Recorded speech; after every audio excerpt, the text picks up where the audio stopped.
Here's a live look now at the roads. While our freeways are generally given priority when it comes to road maintenance, many of our streets and highways are pockmarked with potholes out there. As we told you weeks ago, this year's freeze-thaw cycle has created just a banner year for bad roads. And today we are talking to the head of our state's transportation department. So let's send it over to Brian Sterling in studio. So we're here now with Director of MDOT, Kirk Steudel. Thank you for joining us tonight, Kirk. We appreciate it. Glad to be here. If you had to rate our roads statewide on a grade scale, where would you put them right now?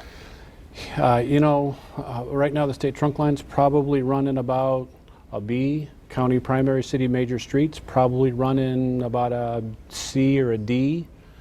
The state trunk line system has been held up with a lot of bonds lately, and I have about $230 million in debt service a year to pay off about $2.5 billion of the bonds. So we're working from the top down, but we've got a lot of problems out there, obviously. The governor has been touting his plan to boost the revenue to fund some of these road projects. He wants to boost the license fees. He wants gas taxes to raise the billions of dollars.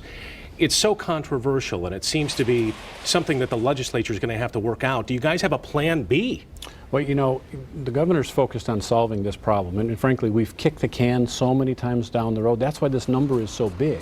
So the governor has said over time and time again, look, if people don't like the registration fees and gas taxes, fine, let's put another idea on the table.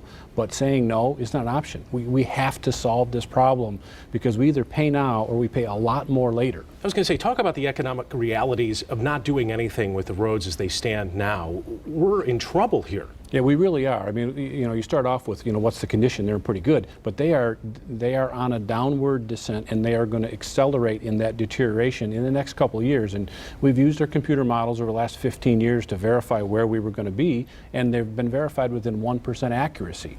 So as we're going down, I mean, the models are showing we're headed for a disaster, and I have a very strong analysis that's accurate. That's where it's going to happen. So we're going to see the deterioration happen in front of our eyes. I mean, we see it every spring, right? I mean, everybody can pick out a road that falls apart during this spring thaw season, and we're going to see more and more and more of that if we don't get in there and fix them now while they're in good shape.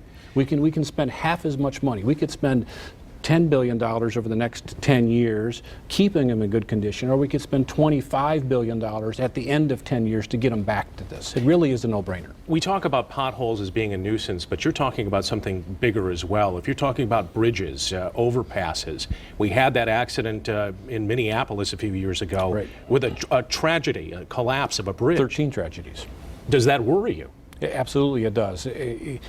All across the state, we have bridges. We inspect them. If they get to a point where we're really concerned about them, they're on a 1-year list or a 6-month list. Some of them are down to a 1-month list that we really, make sure that they're going to be safe. If our inspectors and engineers find things that it's not safe, we close down the bridge. You may see us taking immediate action to shut down some lanes or something. So if it's open, it's going to be safe. But we're going to hit more and more of those critical areas here where if we don't do something, we're going to have bridges that are out of service. I know there's so much to talk about on this. We appreciate you coming by, Kirk Steudel. Thank you so much. Absolutely. Thanks. Head of MDOT.